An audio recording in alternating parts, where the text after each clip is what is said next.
Structure अपने आप में कितना इलाबोरेट टॉपिक है, बहुत इलाबोरेट। तो स्ट्रक्चर टिक हुआ।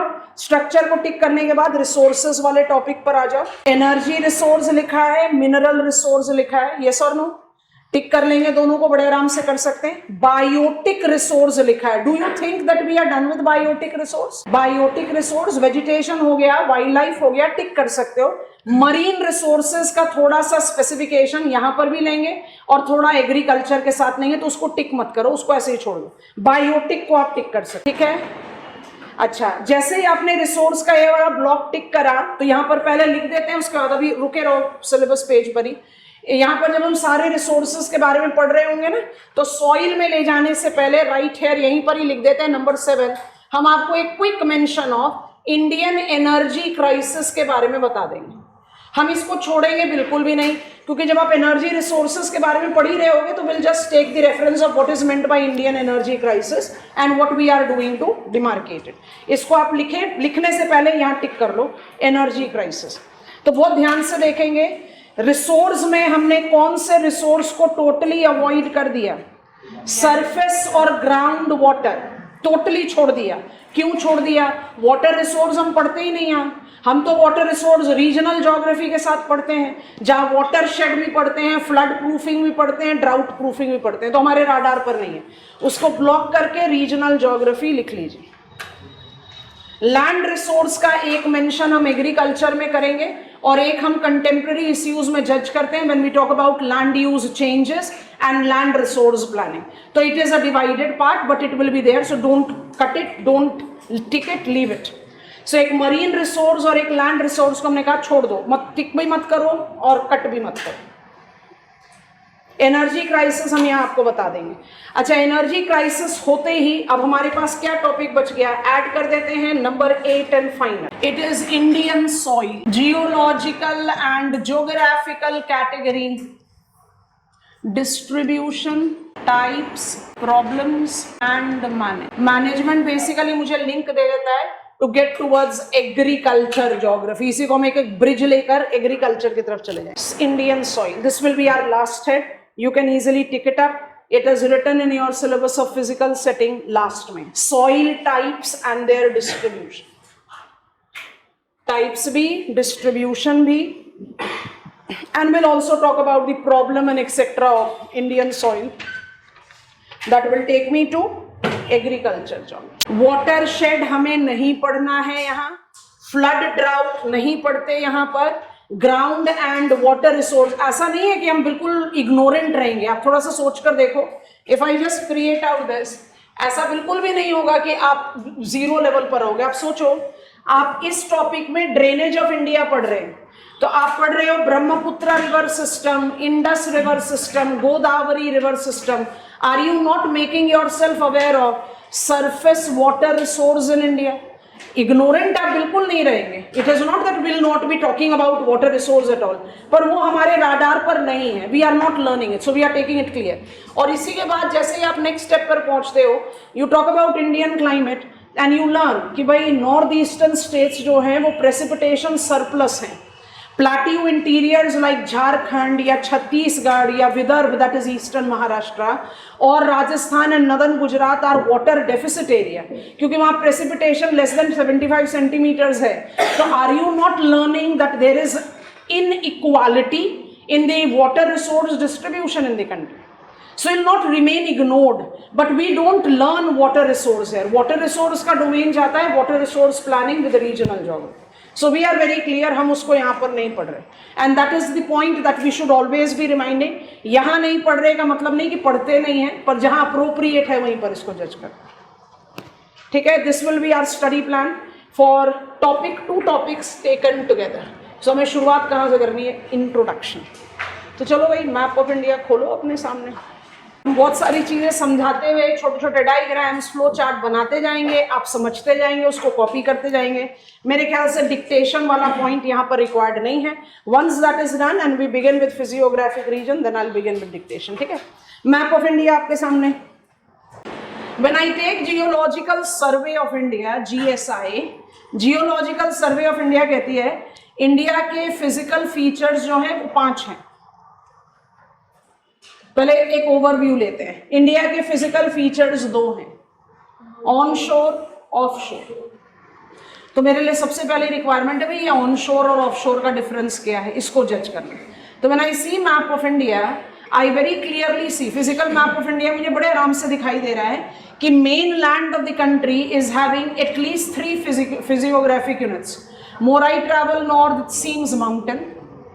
More I go to the peninsula, it seems plateau, and more I take the transition between mountains and एक sample state लेकर चलते हैं. Uttarakhand is mountain, agreed. Punjab is plain, agreed. Maharashtra is plateau. Yes or no? तो जब आप इस demarcation के साथ चले तो आप क्या कह रहे हो, map of India has got 3 physiographic unit, mountain, plain, plateau. पर ये तो 3 है, जियोलॉजिकल सर्वे ऑफ इंडिया कहते हैं 5 हैं, तो बाकी 2 क्या है? एक है कॉन्टिनेंट मार्जिन और एक है आइलैंड्स, वो है ऑफ शोर फीचर्स। एग्जामिनर ने आपसे पूछा right note on relief features of India, और आपने सिर्फ मेन लैंड के 3 फीचर्स लिखे, आपका आंसर इनकम्प्लीट है।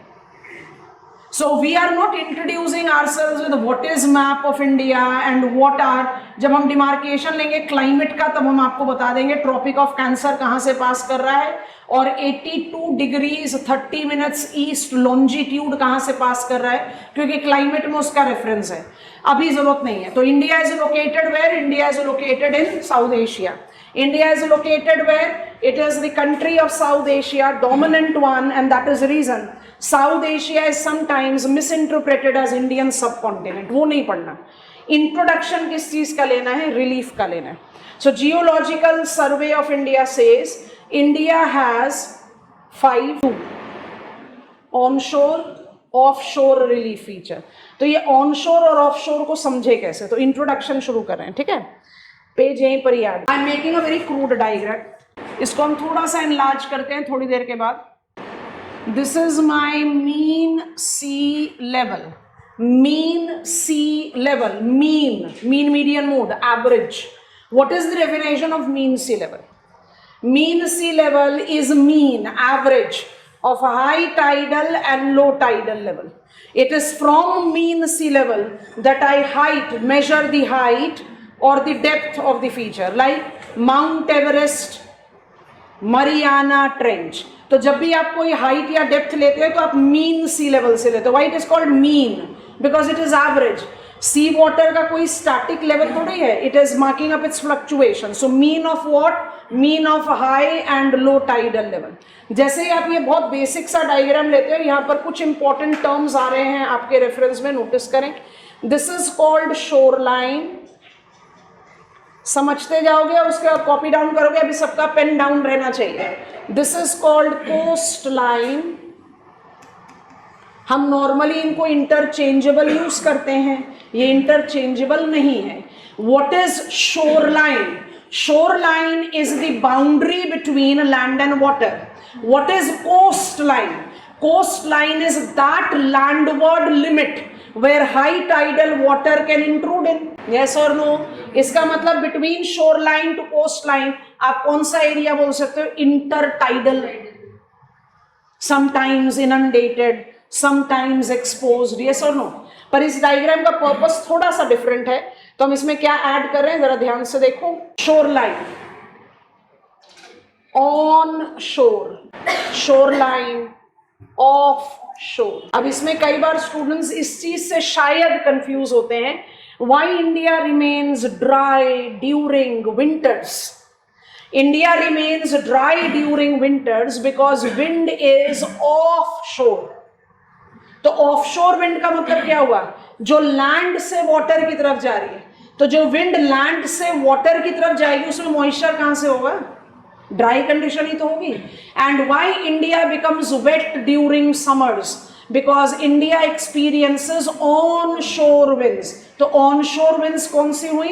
जो वाटर से लैंड की तरफ जा रही। तो ऑन शोर का मतलब है ऑन लैंड, ऑफ शोर मतलब beyond the shore line. Shore line gives me the demarcation. दोबारा से, how many relief features geological survey of India demarcates? 2, on shore and off shore. On shore माने on land, off shore माने off water. Yes, all of us? Yes, no बोलो. Virtual class students. कुछ ना hand raise ना Thums up. चलो अब इसी के साथ एक बॉक्स आइटम क्रिएट कर देते हैं. जैसे ही हमने shore line, coast line, on shore, off shore, mean sea level जज कर लिया.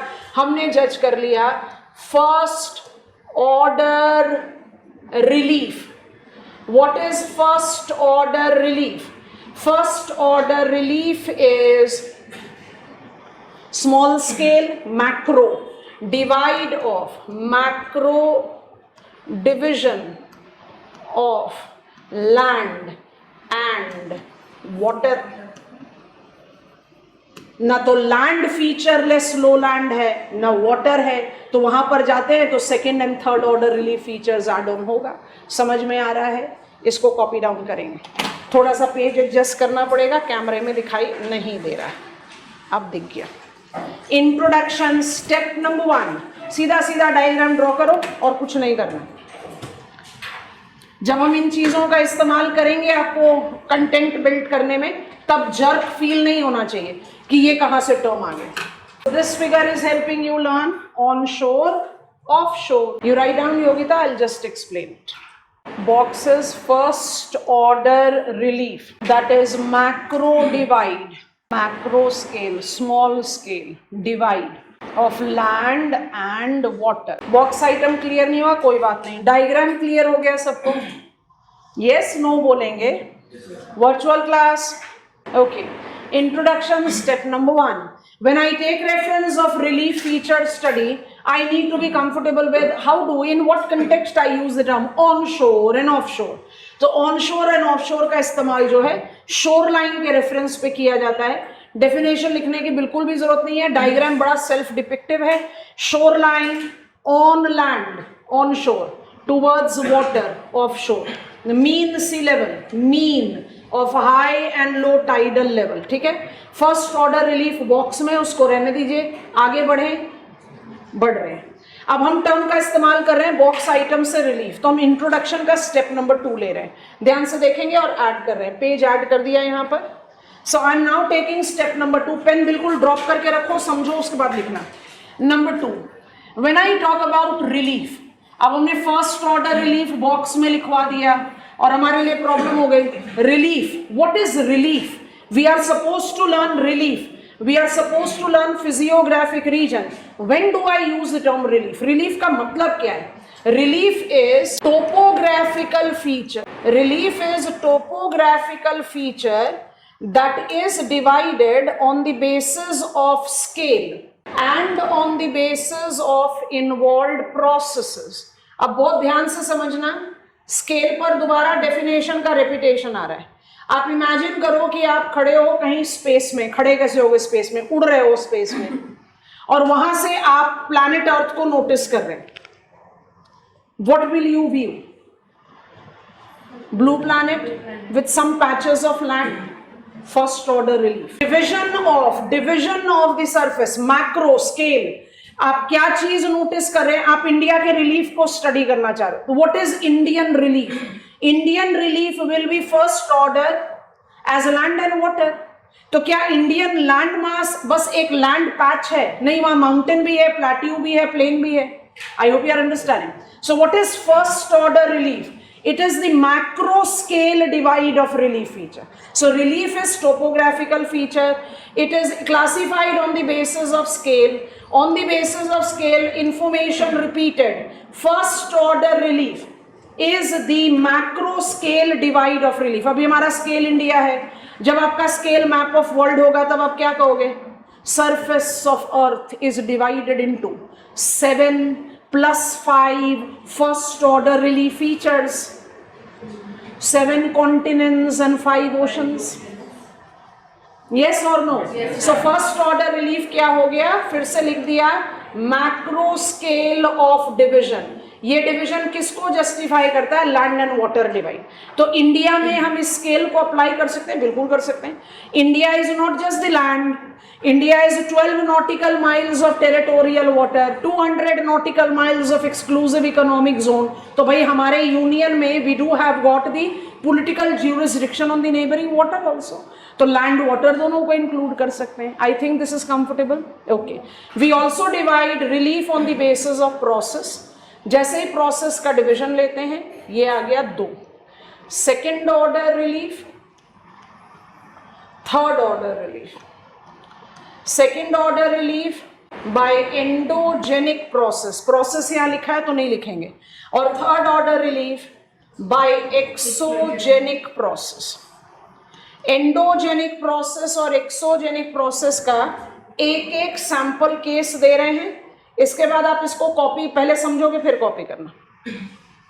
This is mountain building and this is river action.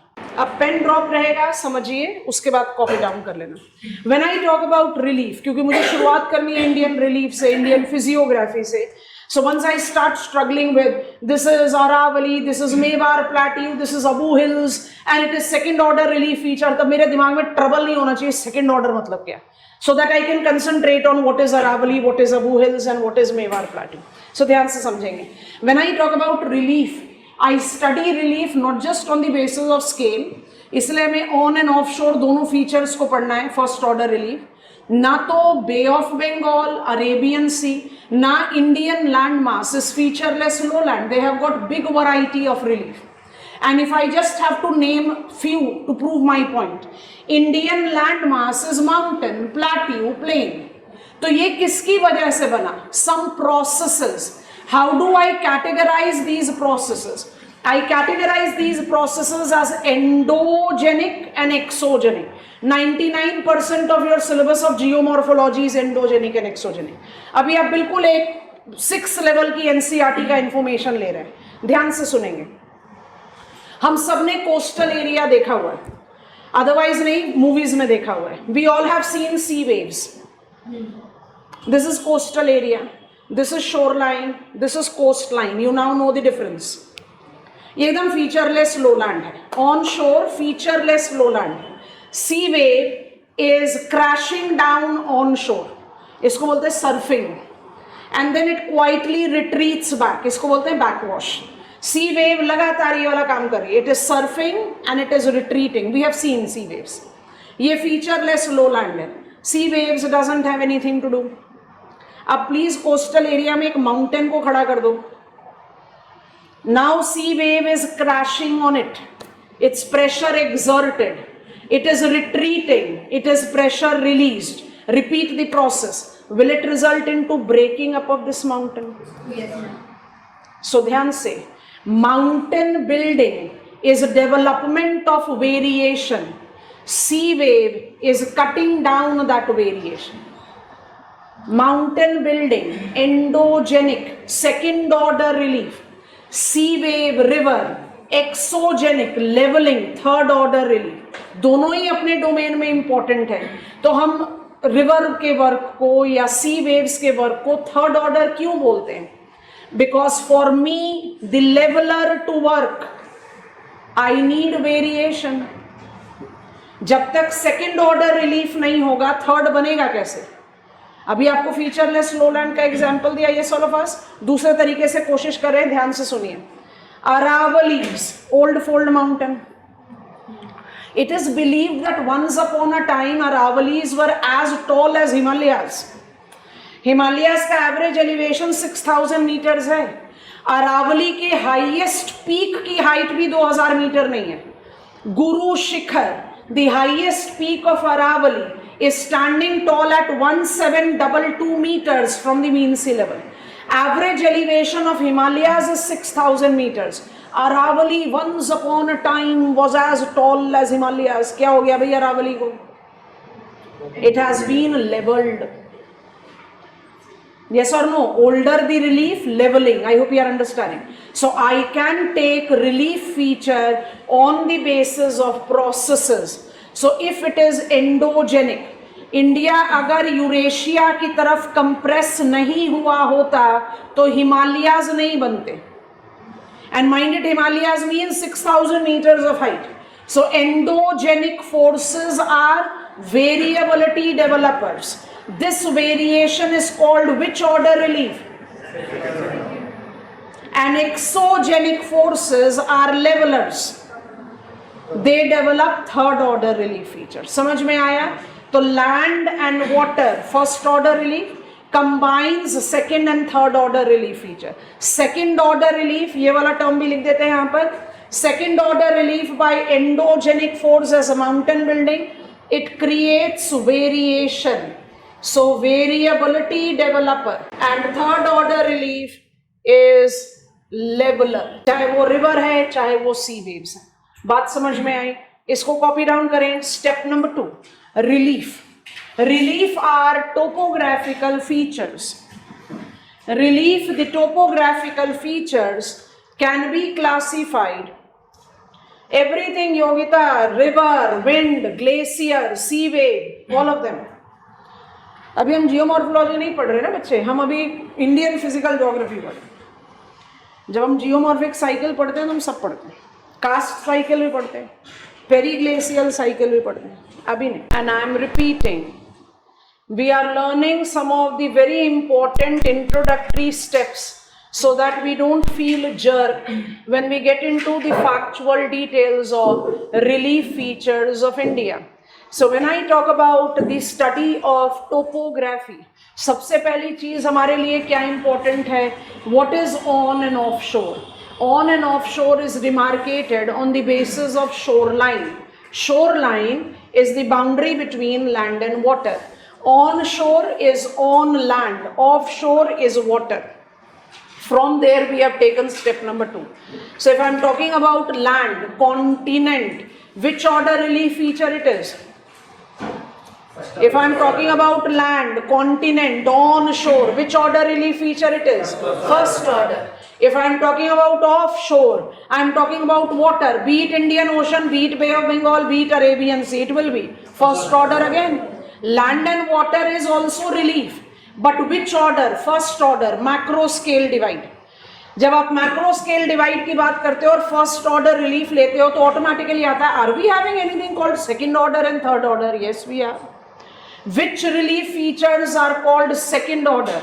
Which is developed by variability developers, endogenic. And which relief features are called third order? Developed by levelers. V-shaped वाली सुना है? Delta सुना है? Delta is third order relief feature. V shaped वाली is third order relief feature. Difference क्या है? Erosional, depositional. So third order relief is by exogenic forces and second order relief is by endogenic forces. So एक बार सोच कर देखते हैं. Himalayas are called young mountains. ध्यान से सुनना. Himalayas are, and virtual class students, you also need to participate. Himalayas are young fold mountain. I don't know what that young stands for. पहुंच रहे हैं धीरे धीरे वहां पर. Himalayas are young fold mountain. समझ में आ गया. अगर Himalayas नहीं होते, Gangotri, 10 Bhagirathi, Milam glacier, 10 Alaknanda would not have been there. Alaknanda Bhagirathi के कन्फ्लुएंस से बनती है Ganga. Ganga would not have been there. Ganga would not have been there. Ganga plains would not have been there. दो चीजें कंक्लूड की जा सकती हैं.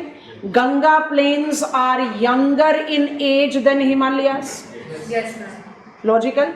And Ganga plains are dash order relief features.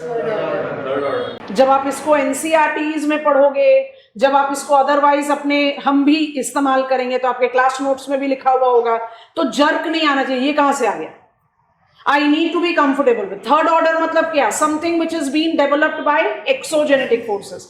Second order मतलब क्या? Which is developed by endogenic forces. I think this is done.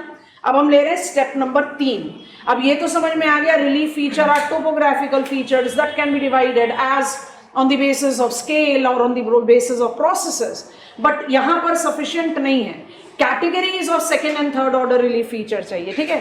तो अब इसको जज करने के लिए क्या करते हैं? स्टेप नंबर 3 लेते हैं, इंट्रोडक्शन. पहले बताओ टर्म क्लियर है? On shore relief includes 2. समझिए, उसके बाद लिख लीजिएगा. What are Himalayas? ध्यान से सुनो. What are Himalayas? Karakoram, Ladakh, Zaskar, Himadri, Himachal, Shivalik. Karakoram, Ladakh, Zaskar, Himadri, Himachal, Shivalik. Parallel running mountain ranges क्या हुआ? कॉर्डिलेरास. Himalayas are Cordilleras. Aravallis are mountain range. What is Guru Shikhar? Amount. What is Kanchenjunga? Amount. What is Nanda Devi? Amount. I hope you are understanding. So, upland kya hua? Upland is which is rising from the neighboring location. Height immaterial hai. I can be plateau with height of 300 meters. I can be plateau with height of 3000 meters. I can be plateau with height of 5000 meters. 4900 meters is the height of Tibetan plateau, highest plateau of the world. Height is not the criteria. What is the criteria? I must be rising from the surrounding. If I am elevated from the surrounding, I will be called upland. If upland is flat topped, it is called tableland or a plateau. Plateau is much commonly used term. If the upland is conical, it can be a mount. Many mounts together makes a mountain or a range, and many ranges running parallel to each other makes Cordilleras. I think समझ में आ गया. Upland समझ में आ गया. On-shore feature का पहला कैटेगरी है upland. तो थर्ड का A upland, B है plains. कलर चेंज कर रहे हैं, अभी नहीं लिखना, पेन ड्रॉप करो, समझो पहले. अब जब प्लेन्स की बात आती है तो हमारे दिमाग में क्या आता है? प्लेन्स मतलब प्लेन्स को आपने डिस्टिंग्विश करना है ना अपलैंड से, तो प्लेन्स को कैसे जस्टिफाई करेंगे? बताओ, ये क्या कर दिया? प्लेन्स को कैसे जस्टिफाई करोगे? Plains are, see this, plains are gently undulating lowlands, मतलब कुछ इस तरह के लोलैंड्स, कोई अब्रप्ट एलिवेशन नहीं है. इट डजंट मीन कि आपने कोई हाइट स्पेसिफाई करा. सुंदरबंस भी प्लेन है, अक्साई चिन भी प्लेन है. Sundarbans is intertidal. याद आ गया इंटरटाइडल? इंटरटाइडल क्या हुआ?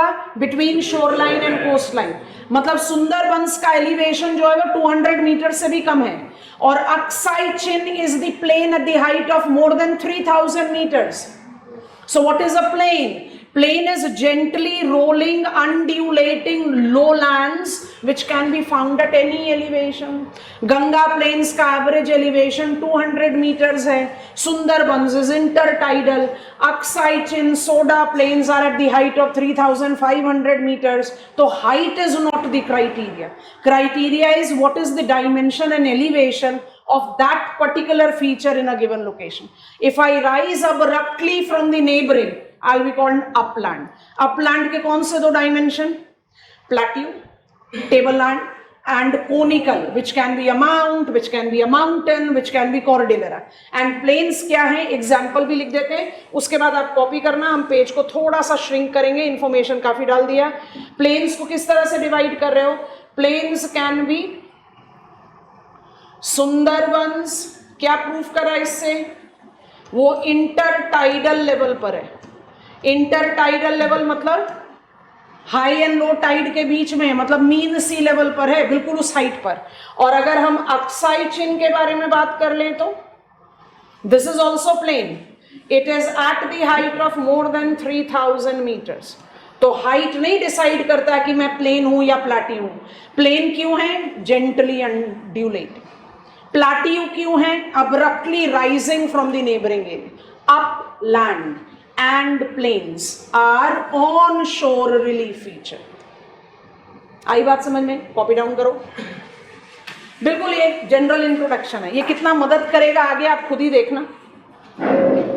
Step number 3, on shore relief, upland and plains, है ना. और छोटा नागपुर प्लाटियू के ही कुछ कंस्टिट्यूएंट्स है जिनको बोलते हैं गरजात हिल्स. तो वो हिल्स हैं. तो छोटा नागपुर प्लाटियू है और गरजात हिल्स हैं, दोनों ही अपलैंड है. डिफरेंस क्या हो गया? Plateau is flat top, hill जो कोनिकल आ गया. Shri Lakshmi, what is the meaning of mean sea level? Intertidal का क्या मतलब हो गया? जब हाई टाइड आएगा then you will be submerged, और जब लो टाइड आएगा then you are exposed. So Sundarbans are at intertidal level. इसका मतलब क्या? It is between shoreline and coastline, and Aksai chain is the plains that is at the height of 3000 meters, more than that. तो ये myth अपने दिमाग से shade कर दीजिए कि प्लेन, प्लेट्यू या माउंटेन का हाइट से कुछ लेना देना है कि if I am having this height then only I will be called plateau. ना, I am called plateau if I am upland, abruptly rising from surrounding, having a flat top. Height can be any, and undulating, rolling, जहां पर कोई major difference of height नहीं. बताइए हुआ ये on शोर. अब क्या करना चाहिए? ऑफ शोर. चलो भाई पहले बताओ, ऑन शोर अगर मुझे ऑर्डर ऑफ रिलीफ लेना है तो on shore relief as an order of relief should be which order? Second order. On shore should be which order? हम ना पिटाई कर देंगे आप लोगों की. ना ना, बिल्कुल ध्यान से सुनो. ऑन शोर land is which order relief feature? First order. It is comprised of uplands and plains, which can be second and third order. क्योंकि उसको आप एक जनरल कैटेगराइजेशन नहीं दे सकते. ऐसे सोचकर देखें, I am a rift valley developed between two block mountains. तो मेरा जेनेसिस किसकी वजह से हुआ? Endogenic force. थोड़ा सा टेक्निकलिटी समझाएंगे आपको जब डिटेल्स में जाएंगे. I am a rift valley, ऐसे करके डायग्राम करके सोचो. पेज ऐड कर रहे हैं. Indian plate compressed against Eurasia and दस रिजल्टेड इनटू फोल्डिंग. यही है हिमालयास. तो ये तो बन गए आपके पीक्स और ये बन गई आपकी वैली. अगर ये कंप्रेशनल स्ट्रेस से बनी है तो वैली को आपको कौन सा ऑर्डर रिलीफ फीचर बोलना चाहिए? Second order. यस और no?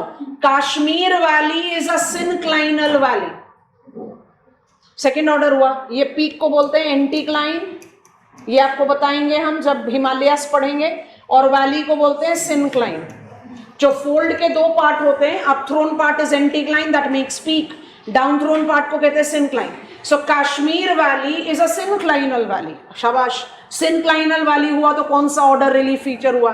Second. Kashmir valley is drained by river Jhelum. It is also Jhelum valley. Jhelum valley बोल दिया तो कौन सा ऑर्डर रिलीफ फीचर हुआ? थर्ड. रियलिटी में कोई चीज ऐसा थोड़ी है कि मैं काम कर रहा हूं तुम रुके रहो, कि हिमालय जब तक बने नहीं है तब तक गंगा वेट एंड वॉच करो. माउंट एवरेस्ट तो अभी तक भी राइज हो रहा है. Reality is combination. बिल्कुल वैसे ही इसको जज करो. अगर हमारे कंट्री में फोल्ड माउंटेन्स हैं तो हमारे कंट्री में ब्लॉक माउंटेन्स भी हैं.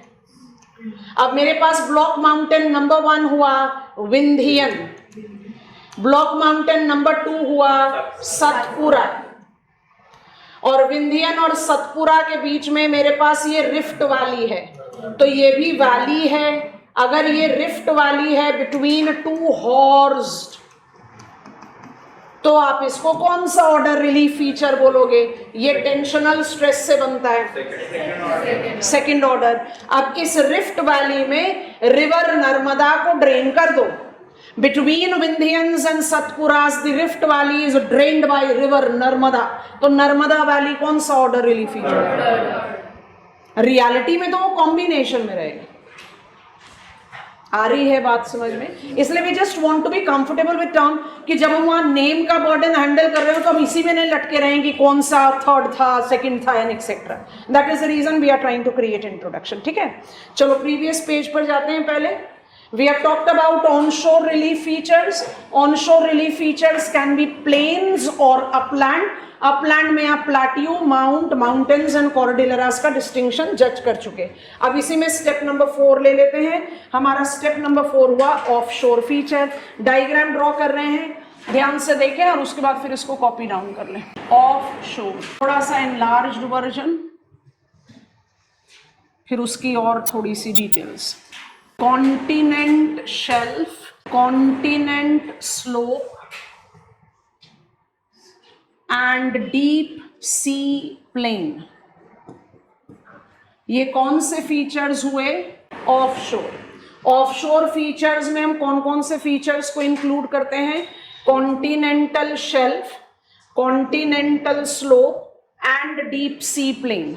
तो जब आप कॉन्टिनेंटल शेल्व्स और कॉन्टिनेंटल स्लोप्स को थोड़ा सा मैग्नीफाई करके जज करो, shelf because it is platform, slope because it has gradient, दोनों के साथ एक प्रीफिक्स अटैच्ड है कॉन्टिनेंट, इसलिए इन दोनों को हम किस कैटेगरी में लेकर चलते हैं? अब बहुत ध्यान से देखना, I will be adjusting the figure. Off shore, ये मेरा रेफरेंस फिगर है, off shore is categorised as continent margin features which includes, ध्यान से देखना, डायग्राम का थोड़ा सा मैनिपुलेशन कर रहे हैं, समझ जाइए, उसके बाद ड्रॉ कर लीजिएगा। इस तरह के फ्री हैंड स्केचेस एग्जामिनेशन में अ मस्ट हैं। This is my shelf, this is my shelf break, this is my slope and this is my deep sea plain. Continent margin समझ में आ गया? पानी के नीचे चले गए, इसको एनलार्ज कर दिया। What is continent margin comprised of? It is comprised of shelf and slope. यहां पर लिख दे रहे हैं मार्जिन। जरा map of India, physical map of India अपने सामने ओपन करना। हम अभी जानबूझकर मैप नहीं खोल रहे, हम मैप खोलेंगे जब हम थोड़ा सा डिटेल्स ऑफ फिजियोग्राफी इनकॉर्पोरेट करेंगे। आप अपना मैप खोलिए, फिजिकल मैप ऑफ इंडिया को देखेंगे। जब फिजिकल मैप ऑफ इंडिया को नोटिस कर रहे हो, बे ऑफ बंगाल और अरेबियन सी को नोटिस करना। Take Maharashtra, take Andhra Pradesh as your support. Are you noticing that in Arabian Sea offshore white patch is too broad?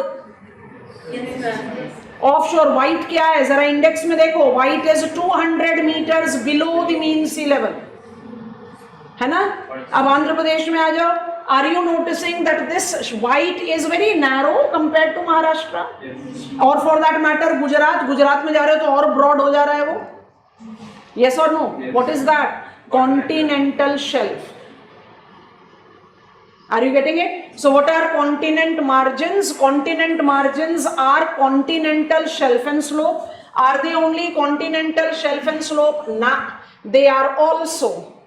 अब इसका भी डिटेल्स हम पिकअप करेंगे, कलर चेंज करके डायग्राम बना देते हैं।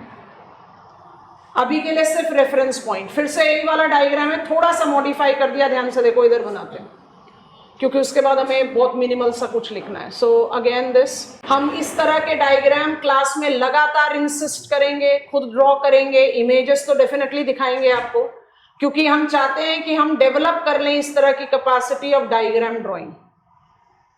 एग्जामिनेशन में जरूरत पड़ती है। ये फिर से शेल्फ ब्रेक आ गया। ये हमने क्या बना दिया? रिवर ऑफशोर रहती है, क्या फुलिश आंसर दिया है? Submarine canyon. शाबाश खुशी, it is submarine canyon, Vizag canyon, स्वाच of new ground, Padma canyon, Padma नाम है गंगा का इन बांग्लादेश। तो सबमरीन कैनियन ये क्या है? आपका शेल्फ है, आप पानी के नीचे हैं। ये आपका स्लोप है, ये आपका डीप सी प्लेन है। Are you understanding? So what are continent margin features? Continent margin features includes shelf, slope and canyons. And is it only continent margin feature that is offshore? नहीं, अगर offshore continent margin है तो offshore islands भी हैं, जैसे Andaman Nicobar islands and Lakshadweep. आई बात समझ में? ऐसे कैसे कॉपी डाउन करो। offshore features, हाँ जी, कैनियंस तो हमने एक्सप्लेन करा ही नहीं। Canyons are an added feature of shelf and slope. बस अभी पढ़ाएंगे जब हम पहुंचेंगे सबमरीन कैनियंस। कौन कौन से ऑफशोर फीचर्स हमारे राडार पर रहने चाहिए? Continent margins with submarine canyons and islands. बड़ा कॉमन मिस्टेक है, क्वेश्चन पूछते हैं कॉन्टिनेंट मार्जिन्स और हम लिखना शुरू कर देते हैं कोस्टल प्लेन। गलत हो गया ना। कॉन्टिनेंट मार्जिन कौन सा फीचर है? ऑफ शोर। कोस्टल प्लेन कौन सा फीचर है? ऑन शोर। कॉन्टिनेंटल स्लोप के बाद ट्रेंच आ जाए तो ट्रेंच तो आ जाएगा सबडक्शन जोन में ना, सेकेंड ऑर्डर रिलीफ फीचर, उसके बारे में बात करेंगे। Andaman island arc, 90 degrees east ridge, इसमें हम जानबूझकर आपको स्टेटमेंट्स डिक्टेट नहीं करवा रहे। अभी जैसे हम फॉर्मल टॉपिक शुरू करेंगे फिर आई will B dictating all the things. Marathon से पहले वार्मिंग अप दे रहे हैं अपने आप को, बस वो चीज ध्यान रखना। अभी थोड़े 15-20 मिनट पहले हमने एक एक्सप्रेशन बोला था, अब हम वो दोबारा रिपीट कर रहे हैं। आप देखना आपके लिए कितना आसान है। How many relief features India is having? Plateau, mountain, plain, continent, margins and islands. हो गया ना आसान? कितने कैटेगरी में डिवाइड कर सकते हो? 2, onshore, offshore. How many onshore features are there? 3। कौन कौन से? Mountains, plateaus, plain. And how many offshore feature? 2, continent, margins and island. जब कॉन्टिनेंट मार्जिन्स करेंगे तो सबमरीन कैनियंस भी पढ़ लेंगे, इंडिया में है। समझ में आया? लास्ट स्टेप है 5वां स्टेप इंट्रोडक्शन का। बढ़ सकते हैं आगे? अब ये चीज भी तो बार बार आती है ना, दिस इज, अब एक जनरल पर्सपेक्टिव में ले, which is the oldest relief of our country? Plateau. हमने उसको नाम दे दिया एंशियंट। उसके बाद आगे बढ़े, अरावली आया तो कहते हैं ओल्ड माउंटेन। उसके आगे बढ़े तो हिमालयाज आया तो बोलते हैं यंग माउंटेन। अब हिमालयाज से यंग है प्लेन्स, तो अगर हिमालयाज आर यंग तो प्लेन को आप बोलो यंगेस्ट। अब प्लेन से भी ज्यादा यंग है आइलैंड, तो उनको क्या बोले? मोर यंगेस्ट। टर्म छोटे पड़ जाते हैं, एडजेक्टिव्स छोटे पड़ जाते हैं, and we need to be comfortable at least with the names. Technicalities तो पूरा जियोलॉजिकल टाइम स्केल में पढ़ते हैं in geomorphology, but there are certain terms that we have to take into account. Virtual class कुछ गो अहेड नहीं आया। Can I step to my last step of introduction, step number 5? बढ़ जाए? Great. चलिए, जो चीज लिख रहे हैं हमारे साथ अब लिखो। अब इसमें वेट मत करना, लिखो हमारे साथ। Step number 5, chronologically. क्रोनोलॉजिकली माने temporally, in consideration to time. Ancient, old, young, youngest. अब इसके आगे लिखना मुश्किल होता है तो 4 कैटेगरीज। पर्पसफुली कलर चेंज, बिल्कुल ऐसे कैसे टेबल बनाते जाएंगे आप हमारे साथ। Ancient, azoic, old, palaeozoic, young, cenozoic, youngest, Neozoic, Azoic, 4,000 million years ago, Paleozoic, 600 million years ago, Cenozoic, 70 million years ago। अब नियोजोइक को डिवाइड करना है तो कलर चेंज कर रहे हैं। Neozoic is to be divided as Pleistocene and Holocene. अभी इनका टाइम फैक्टर लिख देते हैं, वाइट कलर से पहले लिख ही देते हैं फिर आगे बढ़ते हैं। Pleistocene 1 million years ago, holocene 10,000 years before present। Page को थोड़ा सा एडजस्ट करना पड़ेगा। Himalayas are cenozoic mountains, Aravallis are palaeozoic mountains. Planet earth की जो हिस्ट्री है वो 4,000 मिलियन ईयर्स की है, और इंडियन क्रस्ट का genesis origin of earth's crust के साथ एसोसिएट करता है। मतलब जब हमारा प्लैनेट अर्थ मोल्टन स्टेट से सॉलिड स्टेट में कन्वर्ट हुआ तब इंडियन क्रस्ट का भी जेनेसिस हुआ। तो ऐसे इमेजिन करेंगे, अगर हम 4,000 मिलियन ईयर्स पहले पहुंच जाएं, इमेजिन करो, अगर हम 4,000 मिलियन ईयर्स पहले पहुंच जाएं तो हमारे मैप ऑफ इंडिया में कौन कौन से कंस्टिट्यूएंट नदारत होंगे? होंगे ऑफशोर फीचर नहीं होगा, कोस्टल प्लेन और नदन प्लेन नहीं होगा, नदन माउंटेन वॉल नहीं होगा, अरावलीज, विंध्यन, सतपुरा नाम की चीज नहीं होगी। क्या होगा? Peninsular plateau. अब ये पेनिनसुलर प्लेट्यू क्या है? पेनिनसुला क्या होता है? Three sides. Land which is binded by water on 3 sides, है ना। फिर से एक बार मैप ऑफ इंडिया खोलना, ये टेबल हो गया सबका। यस, हमारा इंट्रोडक्शन का काम हो गया। मैप खोलना जरा, मैप ऑफ इंडिया खोल लिया। हम एक डायग्राम बना रहे हैं, आपको लगेगा थोड़ा सा distorted map of India type कुछ बना दिया हमने, जरा ध्यान से देखना। आपको अपने मैप ऑफ इंडिया में पेनिनसुलर साइड में लार्जली विद येलो कलर कुछ ऐसा शेप का फीचर दिखाई दे रहा है। Yes. क्या क्या चीजें मिसिंग हैं जरा ध्यान से देखना। यहां वेस्ट कोस्ट प्लेन हमने ड्रॉ नहीं किया, यहां ईस्ट कोस्ट प्लेन हमने ड्रॉ नहीं किया, यहां northern plains of India draw नहीं किया, और हिमालयाज भी मिसिंग है। क्या चीज ड्रॉ किया है हमने, ध्यान से देखते जाइए। आपको मालवा प्लाट्यू दिखाई दे रहा है, आपको छोटा नागपुर प्लाट्यू दिखाई दे रहा है। यस नो बोल दो virtual class students, hand raise. कुछ ड्रॉ नहीं करना, be there on map and see my diagram. Chota Nagpur plateau. अब पॉलिटिकल मैप पर चले जाओ, ये महाराष्ट्र है, ये कर्नाटका है, ये तमिलनाडु और केरला है, ये मेरा तेलंगाना, दिस इज माई छत्तीसगढ़, और यहाँ स्ट्रेट चले जाएं तो मेघालय दिखाई दे रहा है। यस और नो? अच्छा, अब आपने थोड़ी देर पहले में बिल्कुल सही डेफिनेशन दिया। What is a peninsula? Peninsula is that part of land which is binded by water on 3 sides. Colour change कर दो और जरा ध्यान से देखो। टेक्निकली देयरफॉर ये मेरा कोस्टल प्लेन हुआ, यस और नो? तो इस हिसाब से पेनिनसुलर प्लाट्यू तो सिर्फ इस पार्ट को कहना चाहिए, यस नो? पर मालवा प्लाट्यू भी पेनिनसुलर प्लाट्यू है, छोटा नागपुर प्लाट्यू भी पेनिनसुलर प्लाट्यू है, गारो, खांसी, जयंतिया ऑफ मेघालय, मिखीर बरेल ऑफ असम भी पेनिनसुलर प्लाट्यू है।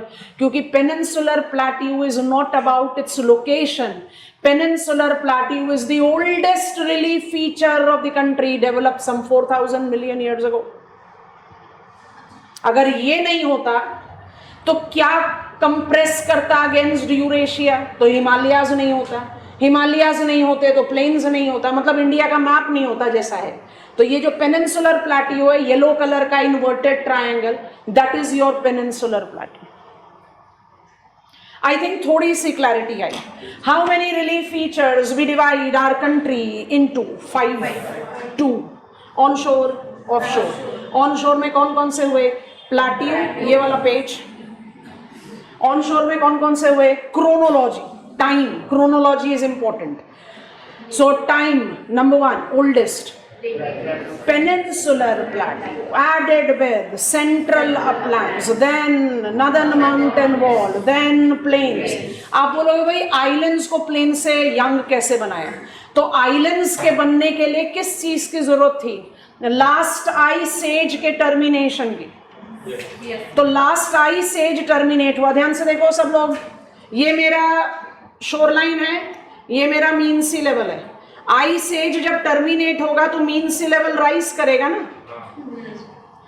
Last ice age terminated, mean sea level rose to the tune of 200 metres. मेरे अंडमान निकोबार आइलैंड्स, लक्षद्वीप आइलैंड्स और कॉन्टिनेंट मार्जिन सबके बनने में ये rise in mean sea level कहां आता है? फिर से, during ice age I was land, ये था mean sea level. Ice age terminated, I rose by 200 meters, inundated you। अब आप क्या कहलाओगे? Continental shelf,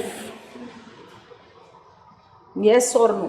Yes, ma'am. इसीलिए यंगेस्ट को हम 2 कैटेगरीज में डिवाइड करते हैं। कॉन्टिनेंटल शेल्फ के फॉर्मेशन में भी rise in the mean sea level. Pleistocene ice age terminated some 10,000 years before present। आपने पेलियोलिथिक कल्चर में पढ़ते हो ना, early humans started adapting to the general warming climate. क्या वार्म हो रहा था? आइस एज खत्म हुआ and it was the beginning of Holocene. I think we have understood, yes all of us. तो हम किस पॉइंट पर पढ़ेंगे? यही 5th स्टेप पर हमारा स्टडी शुरू होगा। India is incorporating, geological survey of India identifies India to be having 5 relief features.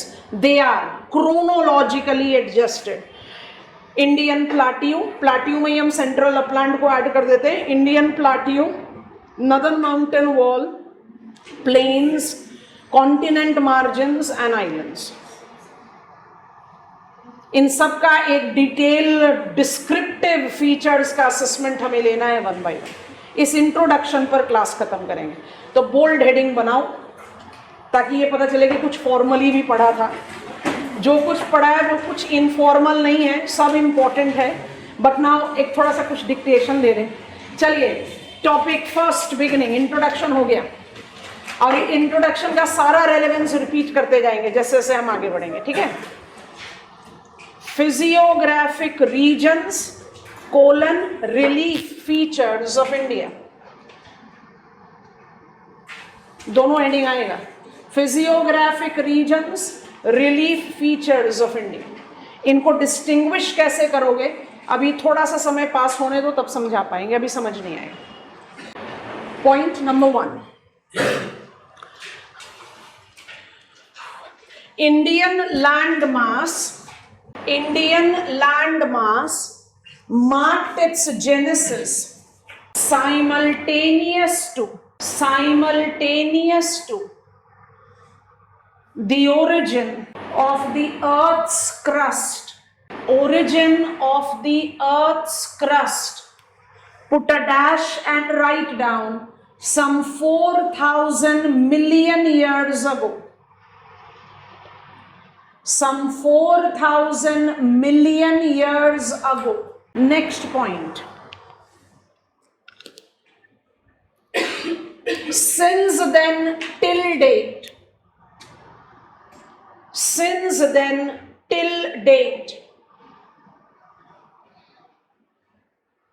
Indian land mass have remained over and above the sea level. Next point. It has been therefore that, underline करना, multiple imprints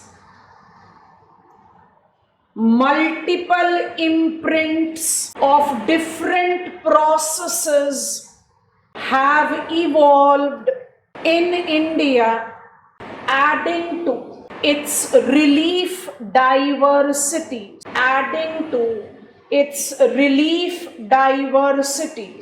Same point, change over right, which includes, अब हमारा study इसी sequence में आगे बढ़ेगा। Which includes, आप ऐसा करो, लिस्ट क्रिएट आउट कर लो, इंफॉर्मेशन रिपीटेड है। Indian plateau, next northern mountain wall, next Indian plains, next continental margins and finally islands.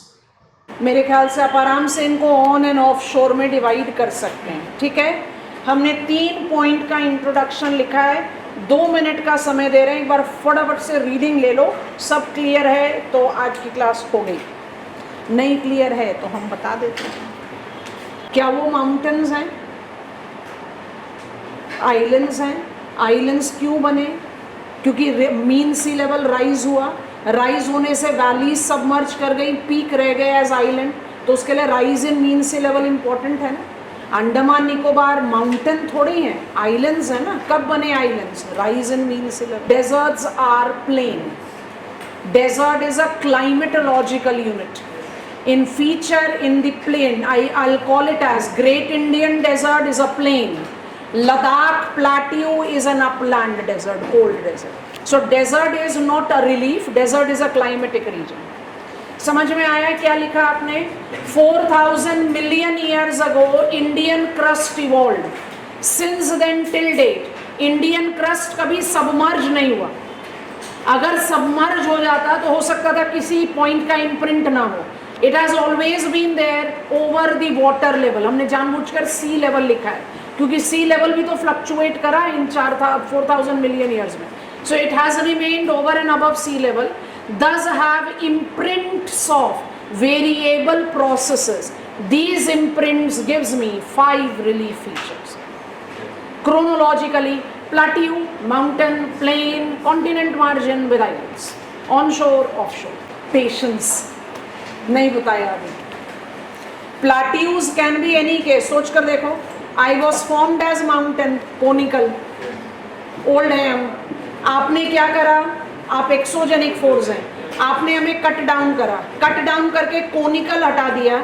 I am still in upland, but now I am not having conical element.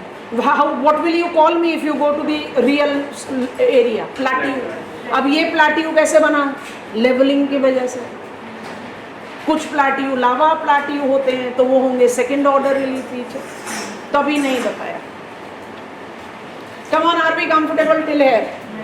Yes, all of us? Yes, ma'am. Yes. How was the class? Good. आप लोगों को क्या करना है? सिर्फ अपने school atlases के साथ और जो क्लास रजिस्टर्स में लिखा है उसको पढ़ना है और कुछ नहीं पढ़ना है. ठीक है? चलिए, bye bye, good night, see you tomorrow.